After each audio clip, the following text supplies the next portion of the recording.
And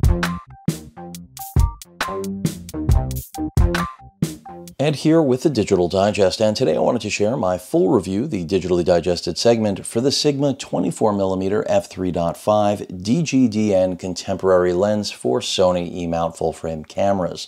This retails for $550 US.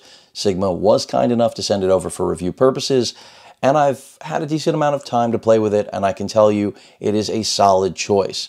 And I'm happy that manufacturers other than Sony, but Sony of course included here, are finally rolling out lenses to match the A7C. You know, the A7C is one of the most compact, powerful cameras on the planet, really a full breadth of features that you wouldn't expect in its form factor. The only thing missing at the time of launch was really glass to match that form factor, and now we finally have some options. Of course, Sony rolled out their 3 primes, which I've covered at length, and of course, Sigma, actually before Sony, back in December, launched, or I should say announced, their primes, which are now at market as well. So the 24 is actually one of my favorites.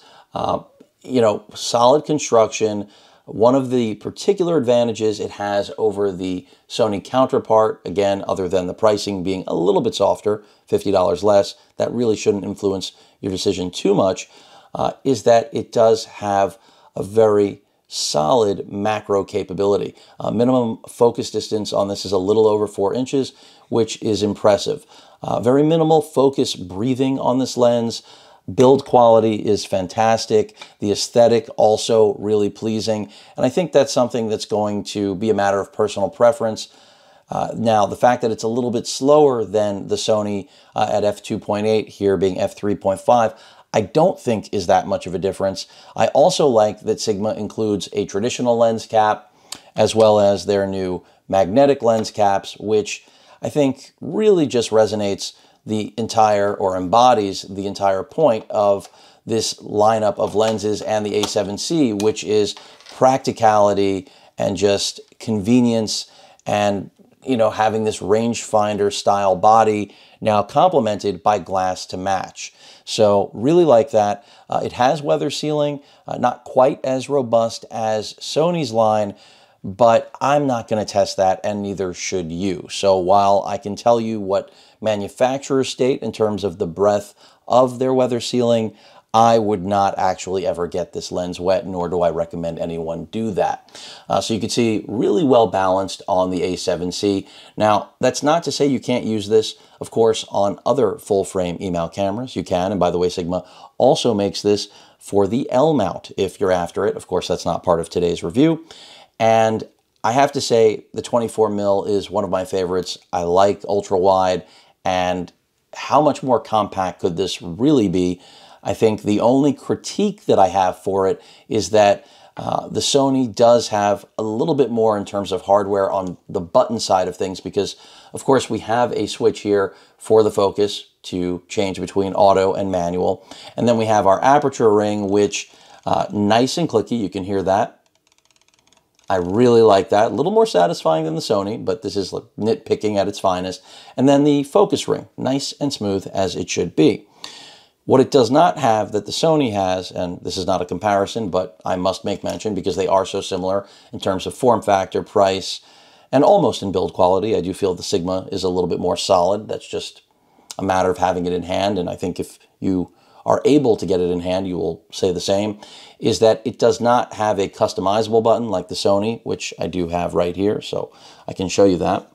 The Sony does have a customizable button right under the G Series logo. And then also the Sony has something I wish the Sigma had, which is the ability to turn the click on and off, which is ideal for hybrid shooting. If you want to be able to switch over to video and you don't want to have, you know, the change in aperture be audible, it's critical. So something to be aware of, but I don't think that will necessarily sway the majority of users that are interested in this lens. Another thing I really like about the Sigma, beyond the fact that its, you know, fidelity is where it should be, is the included lens hood. This again might seem like something that many people won't care about, but you know, Sony decided to go with very minimal lens hoods in order, I guess, to continue the language of design of keeping these compact primes really compact. But I would rather have something a little bit more robust to still protect the glass as best as possible. I also really happen to like the fact that this is an all-metal hood. Not something I can say. I feel like the Sonys in the triple prime release, are a combo of metal or plastic or all plastic. So really like that Sigma did this. And also, in my past experience with Sigma, I feel like some of their lens hoods were not as robust. So I think, again, it's an acknowledgement, a clear acknowledgement that consumers are looking for that all-metal construction. Just to reiterate the build quality, and this is made in Japan. If that matters to you, do know that. Something that Sigma prides itself in, and I give them credit for it. Again, you can't go wrong with this or the Sony 24mm Prime if you're looking for the most compact and I think best built option out there. Of course, another option you could look at is from Tamron, which is also an incredibly sharp lens, but I tend to prefer Sony, or in this case, the Sigma lens, just purely out of my own past as a consumer and experience with their products. Now, if Tamron were to send it over to me, I'd have a different opinion, of course, but we're working with what I've got right now. Now, one thing I will tell you is that if you plan on using the magnetic lens cover, lens cap, which I really love, do keep in mind that's going to make it pretty difficult once the lens hood is attached to actually get to it. But when you look at this, again, from a fit and finish standpoint, I think that the Sigma is really sharp, both in terms of the images it produces as well as the way it looks. So, can this be made better? I've already mentioned the things that I feel it's lacking, and that's because there is an alternative with the Sony for $50 more that does give you a customizable button and the ability to turn the click on and off. And yes, the glass is a little bit faster, but both give very similar experiences. So, if ultimately your decision is going to be driven by aesthetic and build quality, I think Sigma does win there. But beyond that, again, they are so close in performance that I think it's really going to boil down to what brand you personally prefer. Again, I think that with the Sigma, you are getting something that, is unique, but that's not to say that the Sony isn't as well. The beauty here is that competition is always going to be in favor of all of us that are in the market, the prospective customer. And that means pricing is more competitive. That means product overall listings and creation of different lenses is going to be more robust. So this is a good example.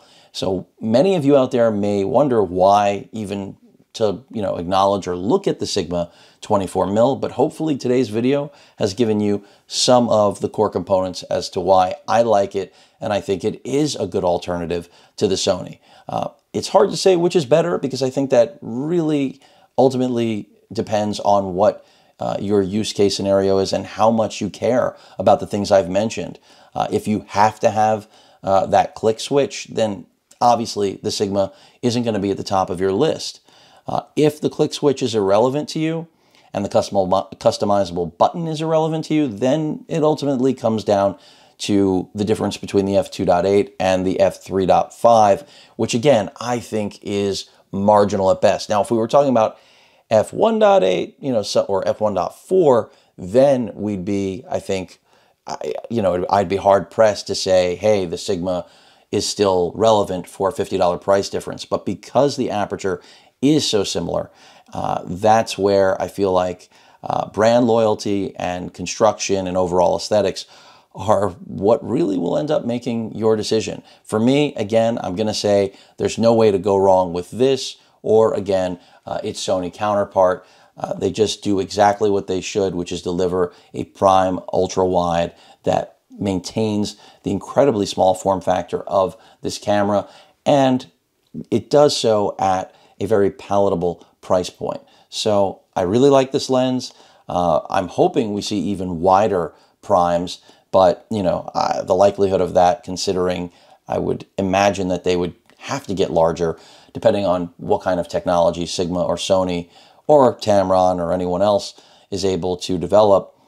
Hopefully that happens down the line, but right now I'm just happy that we have options. I remember the days where, too many people were complaining that Sony just kept cranking out bodies and there were no lenses. Now we have more lenses, I think, than we could ever have dreamt about.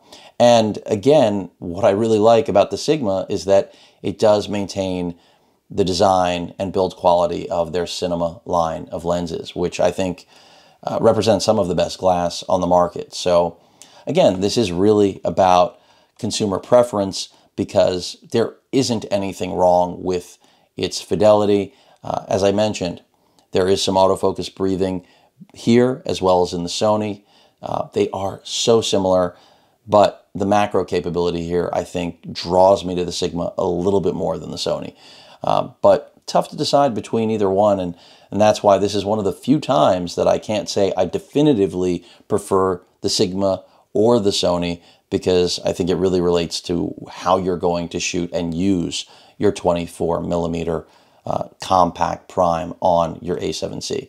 And remember, this can happily live on other full-frame cameras from Sony, but it really was designed for the A7C and whatever Sony rolls out in this form factor going forward. Because if you really need something with better fidelity and, of course, faster glass, it's going to be much larger and much more expensive. So that's just obvious and should be self-explanatory here in 2021.